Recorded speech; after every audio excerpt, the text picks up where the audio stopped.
السلام علیکم ګرانو دوستانو. نن به زه تاسو ته دغه آی پی ایل بولي په هکله باندې یو خبر درکړم چې د آی پی ایل بولي دغه اوسه پورې روانه ده. دغه به نن هم کیږي او که خیر سبا به هم کیږي، خو زیات ملګري بیا دغه پوښتنه کوي چې اوسه پورې کوم افغان لوبغاړی اخیستل سوی ده. ویډیو تر اخره پورې وګورئ، په هر څه به تاسو پوه سئ.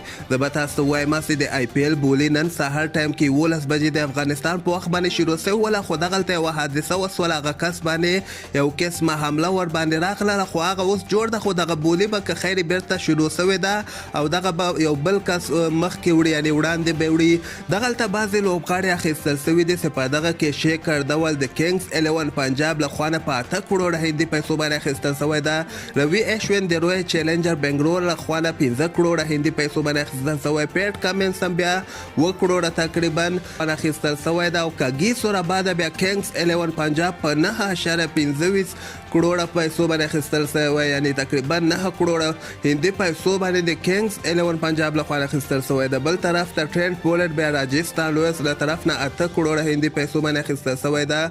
شریاس ایر بیا کولکاتا نایټ رایډر په 12.25 کروڑه هندي پیسو باندې اخیستل سوی. دوی کپټان ته ضرورت هم درلود، دغه کپټان لپاره دومره قیمت اخیستلی ده. او بل محمد شمی بیا په 6 کروڑه هندي پیسو له طرف نه ګجرات ټایټنز کوم دی، یعنی د رشید خان ټیم له طرف نه اخیستل سوي دي. او د نه علاوه 2 کروڑه باندې بیا فاف ډوپریسي د روی چیلنجر بنګلور له طرف نه اخیستل سوی. کوینګ د کوک بیا د لکنو سوپر جاینټ له طرف نه 4.15 کروڑه پیسو باندې اخیستل سوی ده. ډیوډ وارنر هم 4.25 کروڑه باندې اخیستل سوی ده. نو دغه بعضې لوبغاړي اخیستل سوي دي کې ډېر زیات لوبغاړي دي. سبا زه تاسو ته لګیا یم، خو دغلته به زه تاسو ته وایم چې اوسه پورې د افغانستان یو لوبغاړی هم نه ده اخیستل سوی.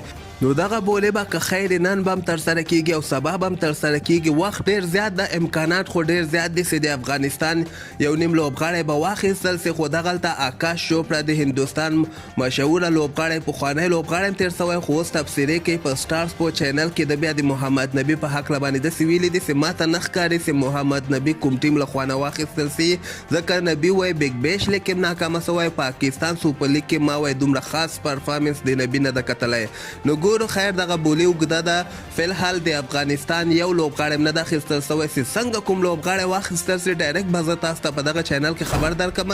نو چینل در سره حتما سبسکرایب کړئ او دغه بیل آیکن هم در سره ووهئ.